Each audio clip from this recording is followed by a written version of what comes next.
Welcome to DTFA Podcast. I'm Kate. I'm Elle, and today we're discussing Season 2, Episode 4 of House of the Dragon, The Red Dragon, and the Gold. We have been asking for more dragons since the show started, and I take it back after that episode. Oh, it was so devastating.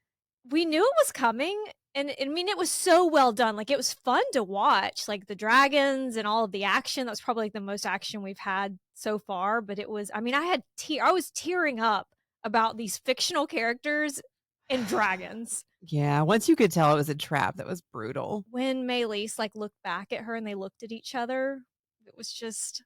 There was so much trust there. I know, so much love. Well, okay, let's start at the beginning before we start to spiral. Okay, you're right. So all of this is happening. Rhaenyra and King's Landing. King's Landing. My Southern's coming out. King's Landing.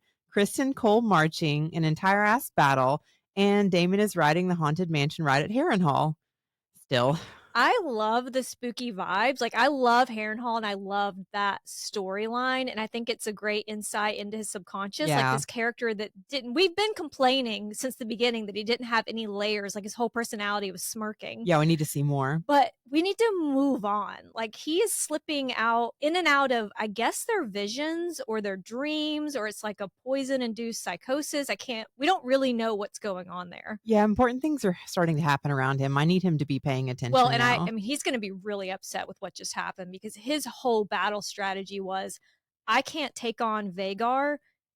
Someone has to help me. There has to be two dragons, and we just lost the dragon that they had with the most experience in battle. He's sad for so many reasons, but it's also terrifying. Like, he should have been around. He's going to be mad, but what's our strategy going forward? You know?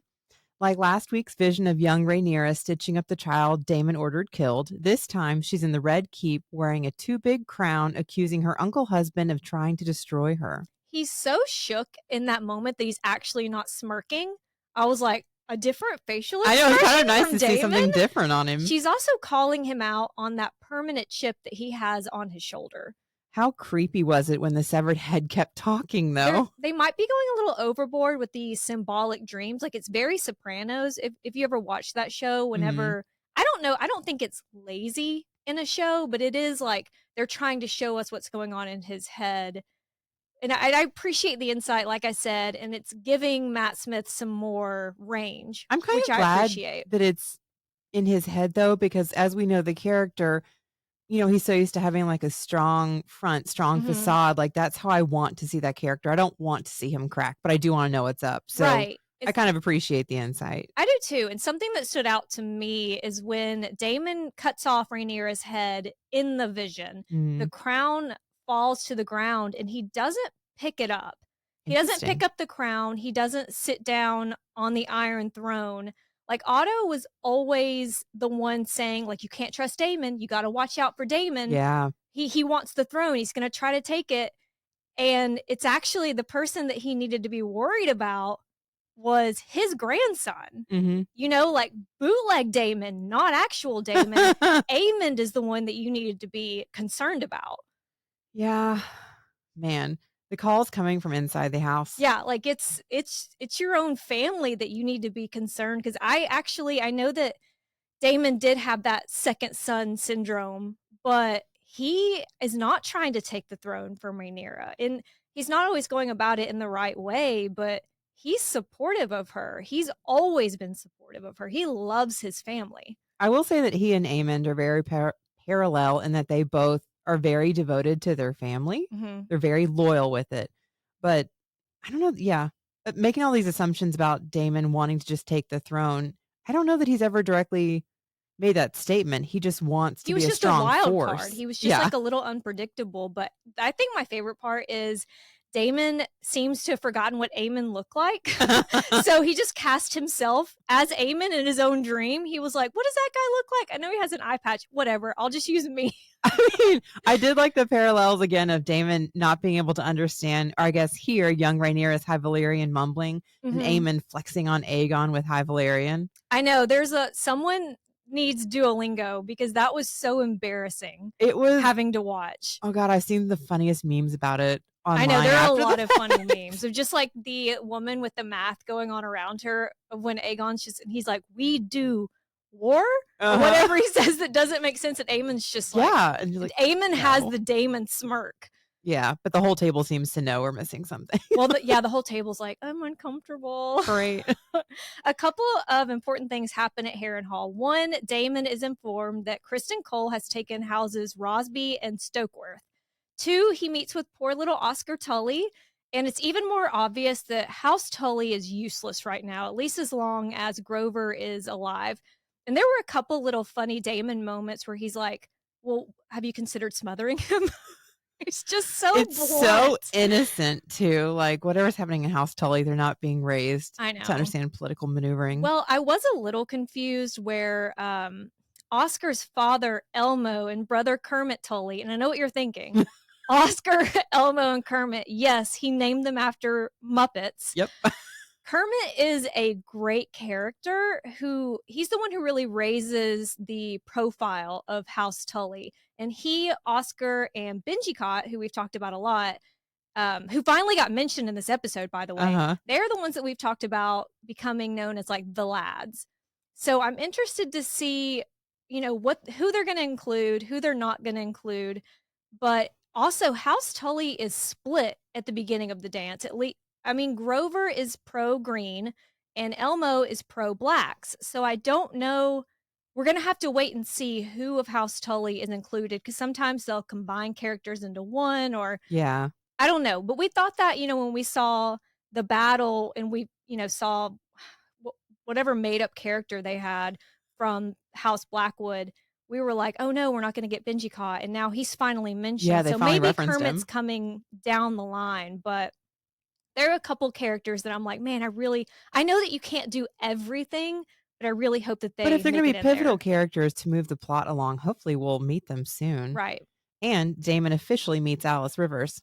He is so out of it and he's so desperate for sleep that he is just accepting God knows what. Like, he came into this house worried about being poisoned by peas, and now he's just drinking whatever some witch gives him. Honestly, though, the way that she throws insights at him, it completely throws him off, and he's just like, okay, I'll take it. I know, she clearly has a lot more going on to her. She knows a lot. She does. She knows about him and Rhaenyra, and especially if he's so off kilter after just having had that dream. I think there's no telling what she could have given him. And she was kind of funny. Yeah. I like her. I like that she didn't back down. I like her character so far. She's weird and spooky, but it's in a funny way.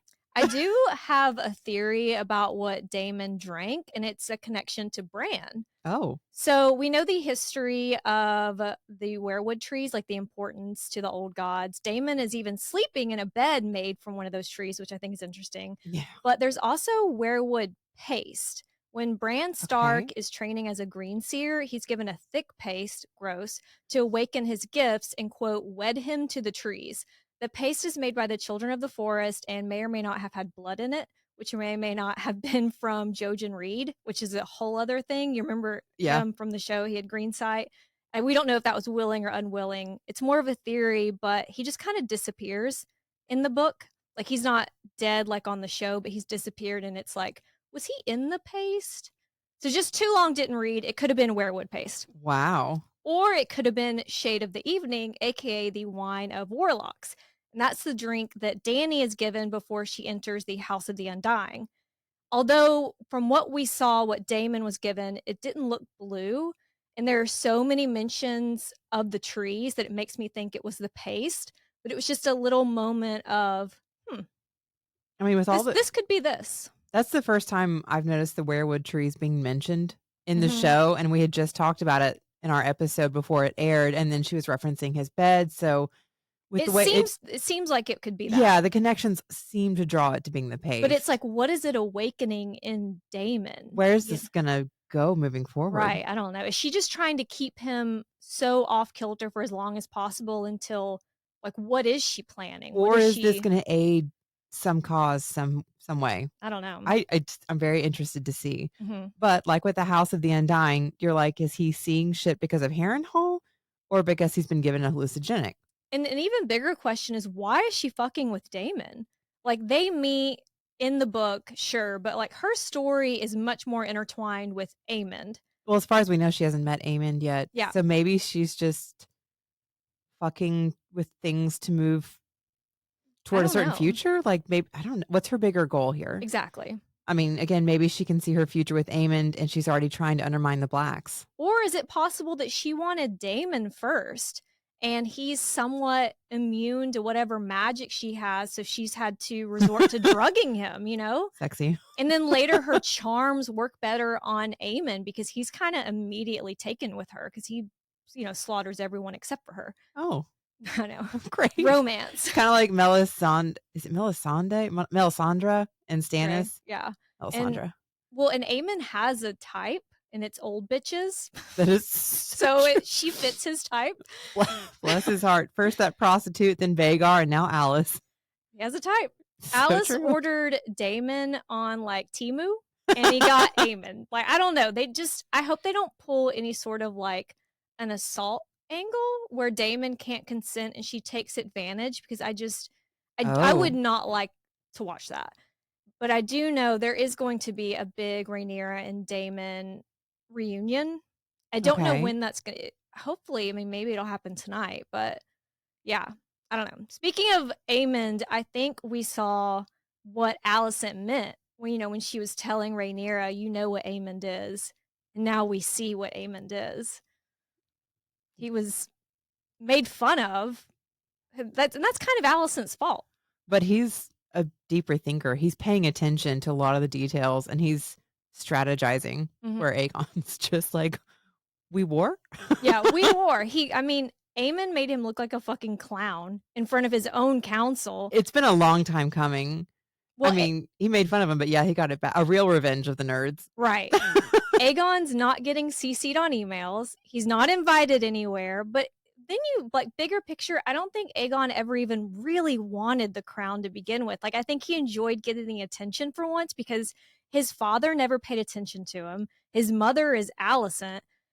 And I think it was Eustace who said that Aegon said, what sort of a brother would steal his sister's birthright? So I don't think his heart has ever been in this. I think that it's more of like, it's been expected of him, and then he enjoys the attention. And I mean, it would be great to be king. Who doesn't want to be king? His mother also told him that his father wanted him to be king. So he's like, oh, I was seen. Right. He like starts to really like drink his own Kool-Aid. The only validation he got from his father is this. So he's attached to it. Yeah. And of course, once anything happens, though, he's running to his mommy. I know. And I guess it's better than a prostitute that vaguely looks like his mother, like Aemond does. In a very non-secure location. Right. Yeah. I mean, they don't even have doors. I mean, like, he really just let his guard down. He's like, let go. I'm like, God. I mean, prostitute probably had more maternal instinct than Alicent did. Well, she inadvertently encourages Aegon to do something by telling him to do nothing, because she kind Alicent? of, yeah, she really starts belittling. Well, she's like picking at his wound. Yeah. She's like, you shouldn't do anything. So then he's like, well, I got to do something so I can prove that I can do things. Yeah, it's obviously the worst choice. Well, and then Larys Strong has already planted these seeds of doubt for Aegon with Alicent and the council. But I don't hate Larys I think he's an interesting character. And I think he's kind of funny. Like when they're all so upset about Harrenhal, and Aegon's like, we have to go to Harrenhal. And he's like, have you seen Harrenhal? It's a piece of shit. Also, I control all the money, so good luck. Yeah, good luck. Have fun. I mean, I'm really interested to see what these underlying motivations are for Larys with the way that he's been planting these little thoughts with Aegon. Like, Are you trying to bring him to ruin? Are you actually trying to help the kingdom in some way? Is it something for Alicent? He will eventually save Aegon. Really? Yeah. Okay. Honestly, in this episode, the real victim is Sunfire. Sunfire is so gorgeous. I mean, also the parallels of them getting ready and getting like onto their dragons, and it was just so like, I mean, just the way very different. Yeah. Also, I mean, just like the way Sunfire approaches, she's so trusting. I know. It's her person. She loves him. She takes care of him. And that moment where he headbutts Aegon is golden retriever energy. It's very like, neither of them were made for battle. Neither of them should have gone into a battle. Yeah, they weren't made for the streets. Aegon and Sunfire are not made for the streets. They also weren't CC'd on those emails. No. They had no idea what Aemond and Cole's secret plan was. Again, I hate Criston Cole, but he makes good plans and he's good at his job. I mean, you've seen him riding through, taking house after house.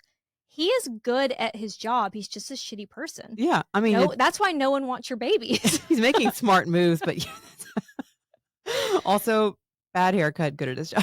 Like, I hate, they're calling him Kingmaker Barf, which with Kingmaker, makes me think of Kingslayer. And then I start thinking about Jaime Lannister, and I would love for his arc to be from Kingslayer to Kingmaker. The Jaime Lannister, his arc, I hope that it's more in the book than it was in the show. Is he still alive in the books? He is. Things are not looking good for him because he is being led. He doesn't know it, but he's being led to Lady Stoneheart. Oh. And I don't know how he's going to survive that, but I would love to see more from that character. And there are some, I can't remember when, but I feel like Jaime Lannister talks about Criston Cole at one point. But yeah, there's... Okay. And speaking of Stoneheart, we need to talk about the differences between Catelyn and Rhaenys, how they handled their husband's bastard children. Yeah. And we don't even know for sure if Corlys cheated. We don't know the circumstances, but it's pretty obvious that he did. And you just have to look at the way that Rhaenys handled it versus how Catelyn was so cold and so cruel to Jon. I mean, I feel like the way that he responded to Rhaenys when she said something kind of confirmed it, because there's no denial in his response. Right. But also, Rhaenys handled it with such grace and understanding. And we've talked about this off camera, that it might have been different if Rhaenys had actually had to raise these bastard children, but so we don't know how she would have acted if she had actually been in like Catelyn's place, but I don't see her being that resentful. Like before Jon leaves for the Night's Watch, he goes to see Bran, who's still unconscious, because he's fallen. Well, fallen. And she calls Jon by his name for the first time.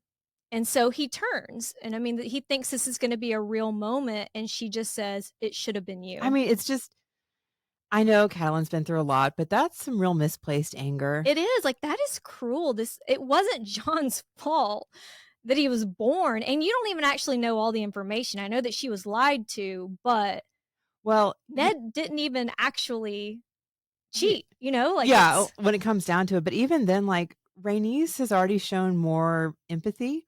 Like, she would have been a very empathetic and strong ruler. Even when she's helping Rhaenyra with the council, she has a deeper understanding, and she's not just like placing blame.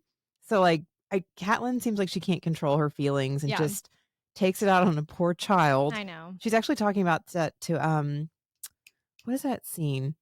Oh my god, I'm drawing a blank on all their names. When her oldest son gets married and the girl's trying to bond with Catelyn.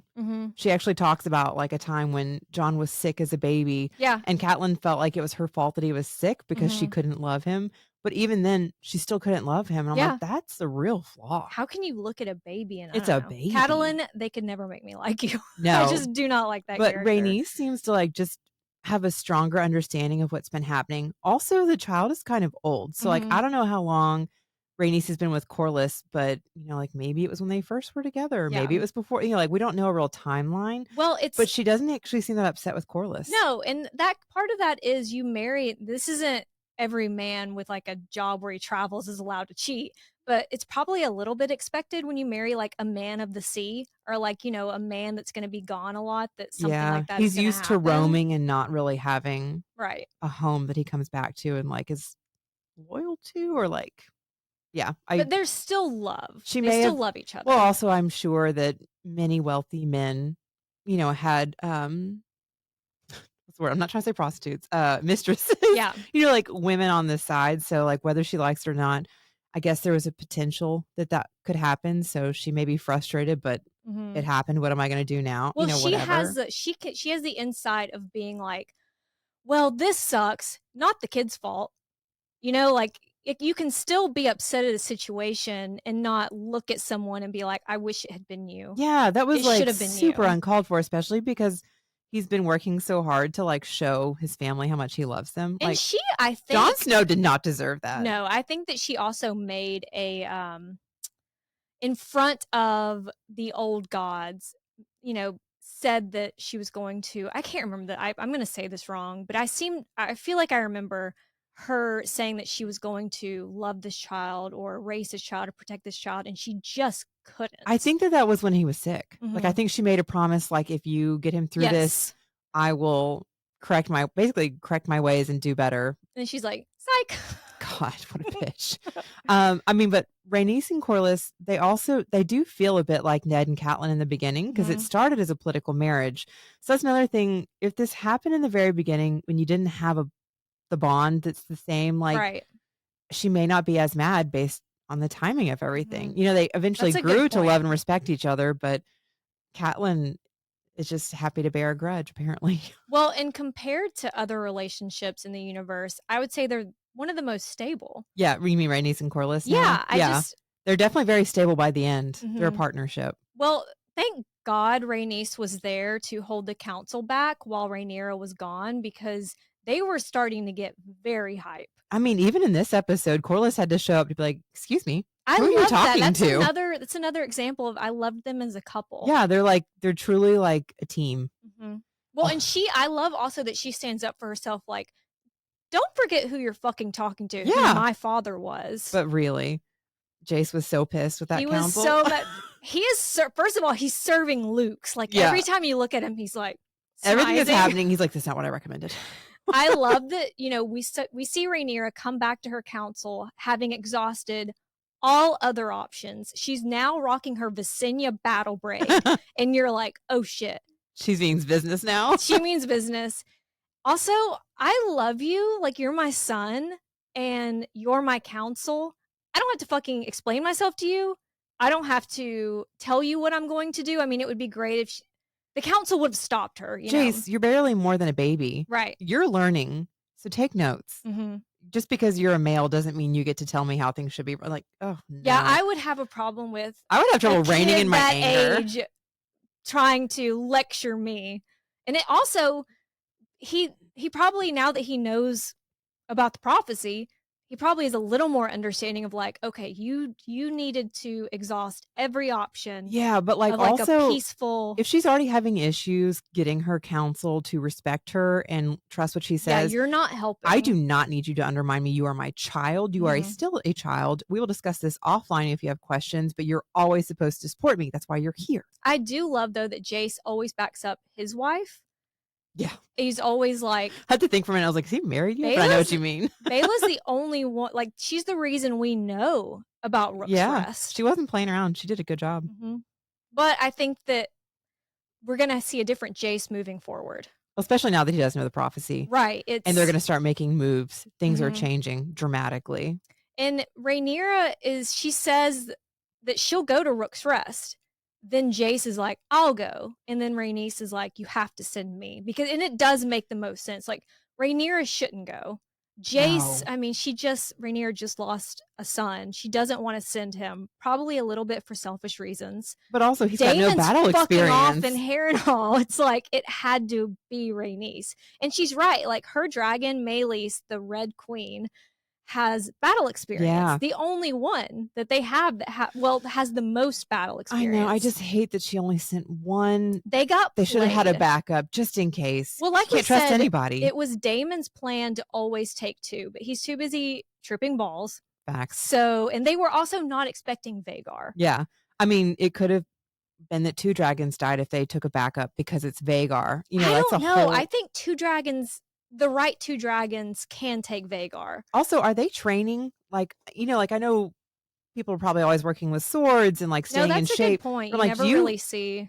Do you take these dragons and like train how to attack with 2 dragons on one? Like, this is what you should be prepared for, because now you're starting that battle. You're starting the dance. The dragons are coming in. Would they even know how to attack in formation if there's more than one? Well, and that's another reason like Daemon has to get back, because he would be the one. Yeah, he's like the military strategist. He's the Criston Cole. Yeah. But oh god, I hate saying it. Criston Cole he's really good at what he's doing. Like, we forget how qualified he is because he's such a fuckboy. And he's a self-made man. You know, you look at where he came from. He's not a nepo baby. Hey, he's climbing his way up one bed at a time. one bed at a time. He has such a bad attitude and bad haircut that we forget that it's distracting sometimes. It's so distracting. But no, they went into the battle. No one was expecting Vhagar. I mean, neither was Aegon. Neither was Aegon. Vhagar, one, seemed sleepy and kind of over it. Especially when he was told to wait. He was like, hold on. She was like, which was that's another moment of, all right, we can't hate Vhagar. She's, doing what she's doing what her writer wants her to do. Like, that's what they do. And it's also is like an extra layer for Rhaenys because that was her daughter's dragon. Yeah. It's weird that they switch sides. Yeah. You know what I'm saying? Like, it's kind of, I don't know. But it also, another thing that I wrote down is Aemond seemed pretty in control of Vhagar because when he is like, it's not time, Vhagar's like, okay.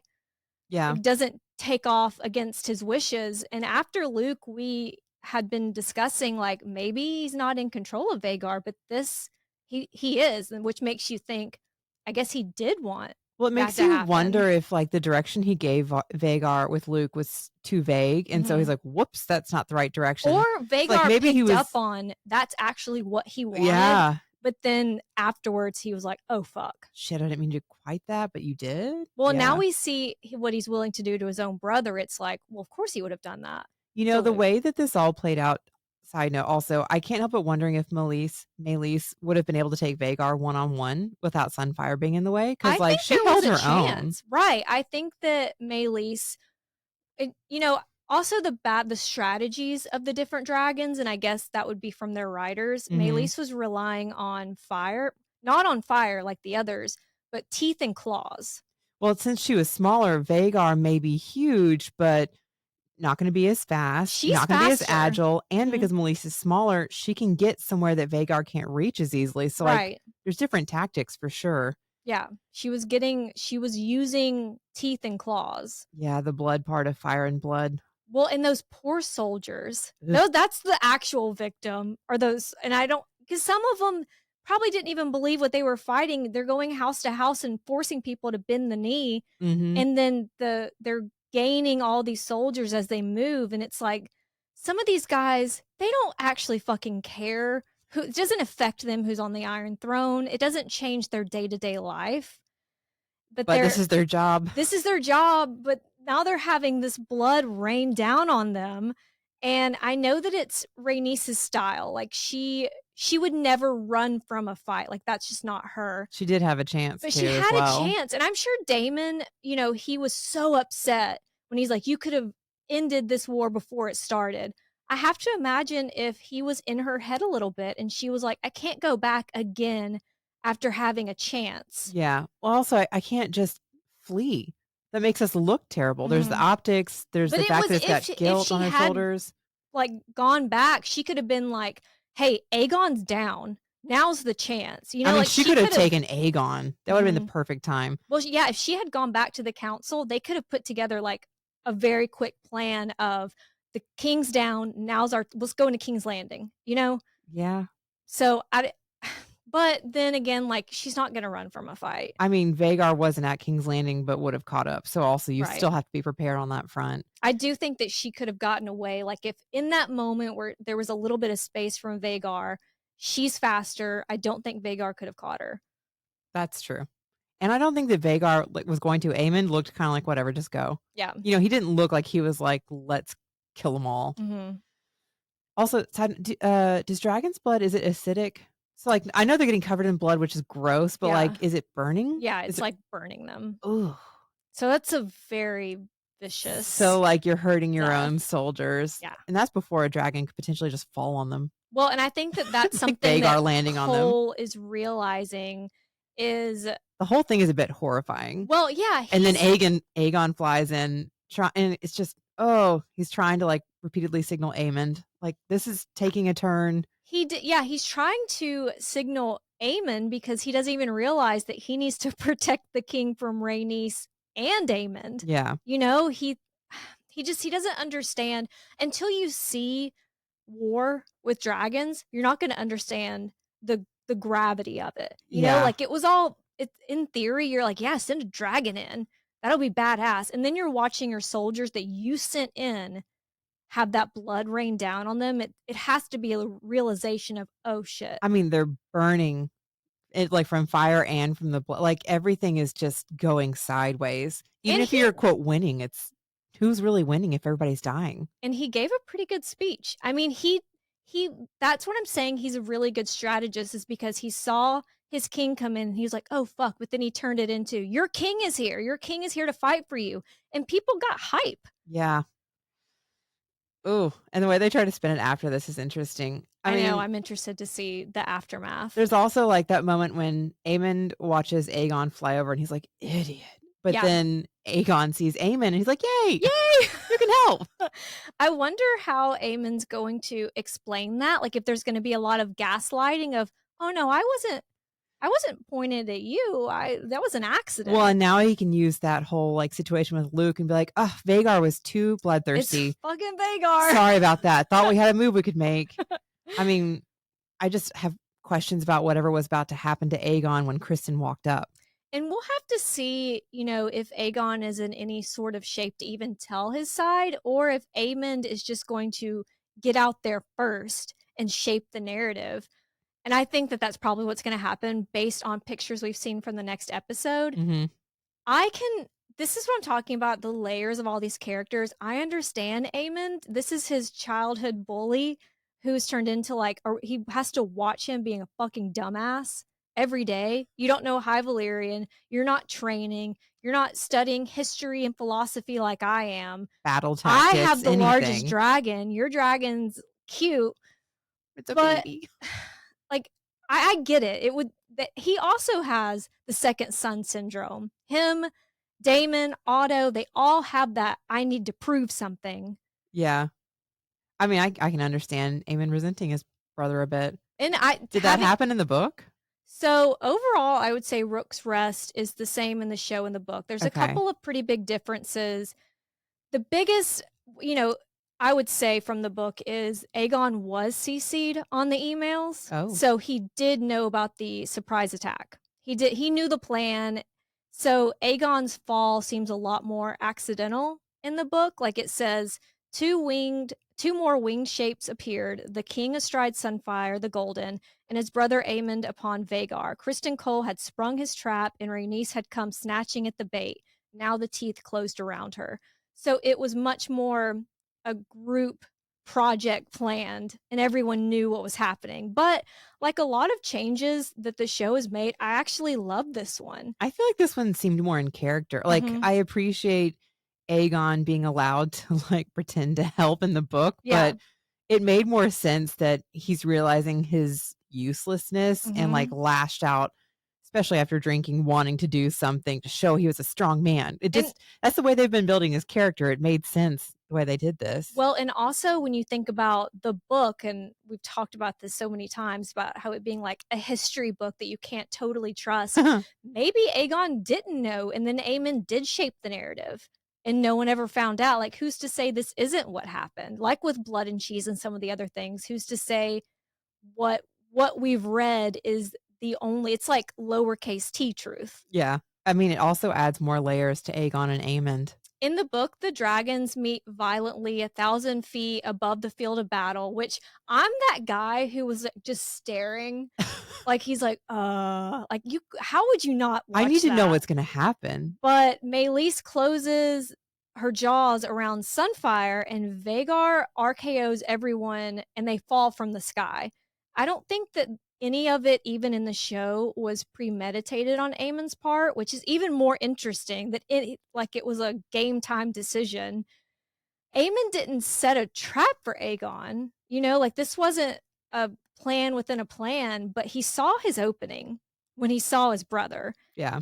And there's also a moment where Aemond picks up the dagger, and I think that's important too, because he's kind of, I mean, he didn't set a trap for his brother, but his brother proved his stupidity, and Aemond was like, oh, you want to play this game? Here's what you just fell into. Yeah. I like him taking the dagger. I think it's making a big statement for what's to come. I like it too. I think that Aemond's done with this shit. It's hard not to like Aemond. He's in his villain era, but it's like, But he's not even really being a villain because honestly, he's looking out for his family, and the stupidity of his brother is going to bring them down. Right. And somebody needs to step in to like right this train or Mhm. whatever the stupid phrase is. It's more interesting narratively. Right. I think the story is more interesting that Aegon didn't know what was going on and that Aemond was like, huh. Like he came into this situation and he had like a couple seconds to be like, you know what? Yeah, you know what else is weird though? Like Cole can see how stupid the king is, but he still seems kind of devastated with everything that's happened. You know, like Right. Aemon's like, this is Well, even he's the better than hand we of the king. planned. Like I think he has a lot of flaws. I think he takes his job Yeah, but seriously. if Aemond had to be king, he would still be hand because they're Right. clearly working closely together. So it's like, Mhm.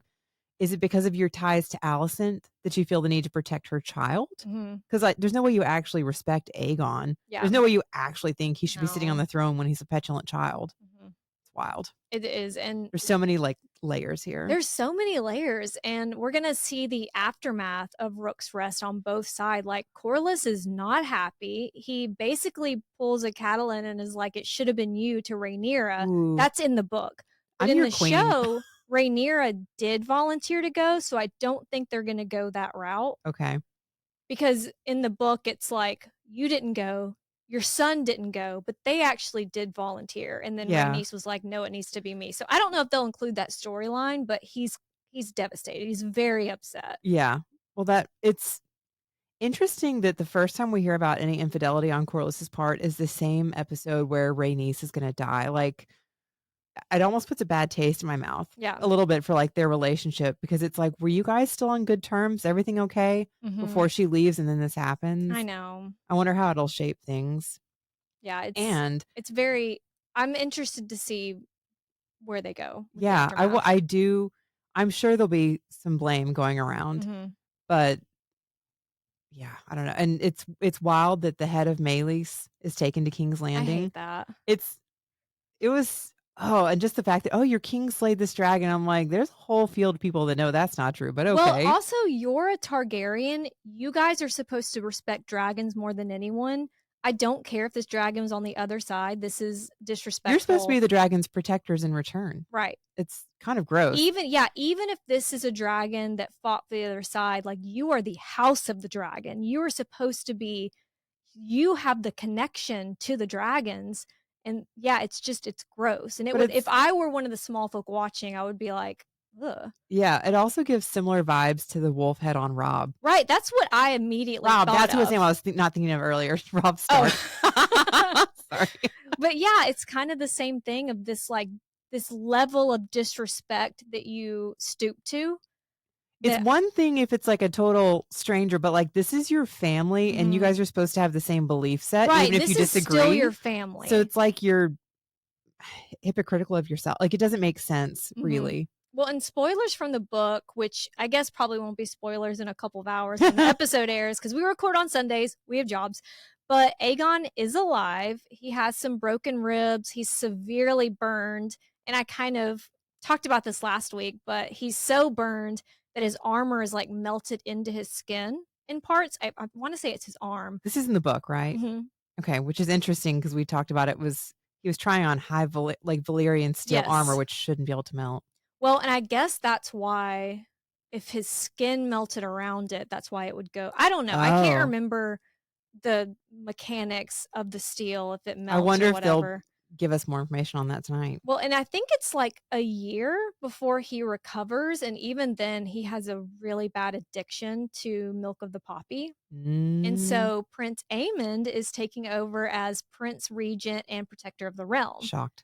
Hence why we see him with Blackfire in the promo, in the trailer for this week. Okay. And that's Aegon the Conqueror's sword. So that is it's symbolic of who's in charge. Oh, yeah. So Aemond has Blackfire and Daemon has Dark Sister, which was wielded by Visenya. So it's just kind of like we've talked about, they're setting it up. I wouldn't say history repeating itself, but it's like all these characters stepping into these big roles. Well, these are all very significant. Like people know these swords, and he has the dagger. Yeah, he has the dagger. The dagger. So big picture, we now have Aemond making the calls. There's no Otto talking sense to the Greens. There's no Rhaenys holding shit down for the Blacks. we just saw the second biggest dragon in the promo, and we've already met the character that's going to ride that dragon. I won't say who, but that shit's going to really start popping off from here. It's going to get even more violent, a lot more battles, a lot more action. I'm like really excited to see it, but I'm also terrified. Mm-hmm. I don't want anybody like I want people to die, but I don't. I don't want any love dragons to watching the die. dragons. And, even when Sunfire was going down, it was I hated watching that. I hated watching Meleese because they go are down. just like sweet puppies. I know. They're just doing what they're told. But they're also, they're wild. They're beasts. They're animals, but they have this connection. Yeah. And they're loyal. Mm-hmm. Do you think Sunfire's alive? So Sunfire is alive for now. You're going to wish that he was not alive later. Oh, great. The ending for one character that comes by Sunfire is what? I don't know how they're going to show that. And who's watching that? I don't know how they're going to do any of that. Ugh. I'm pretty sure that Sunfire had at least one wing like partially torn off, maybe. Okay. I don't know if that was a little foreshadowing. In the beginning, Alicent drops a dragon figurine and the wing breaks off. Yes. I was like, I wonder if that's a little foreshadowing. But if they follow the book, Sunfire just kind of chills at Rook's Rest and I think starts with eating the bodies and then is fed sheep. So like he's living eating the dead bodies off the field. Yeah. Ugh. And someone will eventually retake Rook's Rest and try to kill Sunfire. And, because he's just kind of laying around and they're like, oh, well, we can go get him. He's an injured dragon. And Sunfire's like, oh, I'm still a fucking dragon. And it does not go well for those people. Interesting. So, yeah, there will be a lot more from Sunfire, but they kind of mirror each other. Sunfire and Aegon, they're injured. They're going to make comebacks. They're down, but they're not out. Right. Exactly. Okay. I'm nervous, excited to see where this is going. Oh, it's going to get better and better. And also really sad, I'm sure. I know. When I say better and better, it's going to be like bigger and bigger. Bigger and bigger, yeah. Okay. So this is the end of our recap, but we can't end without talking about George's blog post. And no, it is not a Winds of Winter update. He's only like 12 or so years late on that. I'm Delulu enough to where I've started thinking that it's taking so long because it's going to be a double release. But a girl could dream. Right. It's nice to see him active on the blog, though. It's mostly positive. Well, that's great. Except for his very strong belief that dragons have 2 legs, not 4. Like you see in the sigil used in the show. So he talked about this on the blog. Game of Thrones also did not have the correct sigil until almost the 5th season. And then they got it right, but then they got it wrong again with Dany's fleet. So he's been holding on to a little bit of anger. He did praise episode 4, saying it delivered action in spades and it knocked it out of the park.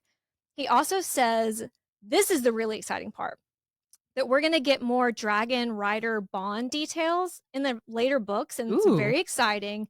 He wrote, my dragons do not talk. They are relatively intelligent, but they are still beasts. They bond with men, some men, and the why and how of it and how it came to be will eventually be revealed in more detail in the Winds of Winter and A Dream of Spring, and some in Blood and Fire. And then he put in parentheses, Septon Barth got much of it right. Ooh. Okay, yeah. There was a tad bit of shade. You won't find dragons hunting the Riverlands or the Reach or the Vale or roaming the Northlands or the Mountains of Dorne. Fantasy needs to be grounded. It is not simply a license to do anything you like. Yeah, he's salty. I mean, as if he owns all of fantasy. Okay. Smaug and Toothless may both be dragons, but they should never be confused. Ignore canon and the world you've created comes apart like tissue paper. It's a vibe. There's a vibe here. And you know what? I get it. If I created an entire world and then I saw people fucking with it, I would also be upset. Oh, sure. That would be very hard. It's clear something has upset George about the show and specifically about dragon lore more than just the sigil. But I do think that's what he's most upset about. Mm-hmm. I mean, it's his world that he's created. He gets to be upset. But part of me wonders if he is so focused on the world building and the lore and the details that he's lost the plot. Yeah. That last bit of the blog is referring to something that we haven't seen yet, if I had to guess. Okay. And it is just a guess, but it could be Nettles and Sheepstealer related. I've seen people posting that Rhaena might claim sheep stealer in the Vale. Oh. Which connects to something he said, and that would be why he would feel the need to explain that you won't find dragons hunting in the Vale. But then watching her leave with those eggs made me think that one would be her dragon mourning. So I don't know. I don't know where they're going to go or if George has also seen. I don't know. I'm not really sure. But Sheepstealer is Nettle's dragon. So I don't know if they're going to get rid of that character if they have Rhaena claim Sheepstealer. Is this Nettle's erasure? I don't know. The interesting part to Nettle's, she's a really big character, especially in Daemon's story. Okay. But what's interesting about Nettles is we don't know for sure that she has Valyrian blood, which has major implications in the world. Mm-hmm. Which brings me to the Septon Barth name drop. He wrote Dragons, Worms, and Wyverns, their unnatural history. In it, he theorized that the blood mages of Valyria use wyvern stock to create dragons, which makes you question Targaryen's superiority. George says in the blog when he's talking about dragons not being nomadic, we would have dragons all over the realm and every noble house would have a few if they were actually nomadic, if they were just hunting in places like the Vale and the Reach. But what he's saying is that other houses could tame and ride them too? Well, my personal, my headcanon is having Valyrian blood makes it easier.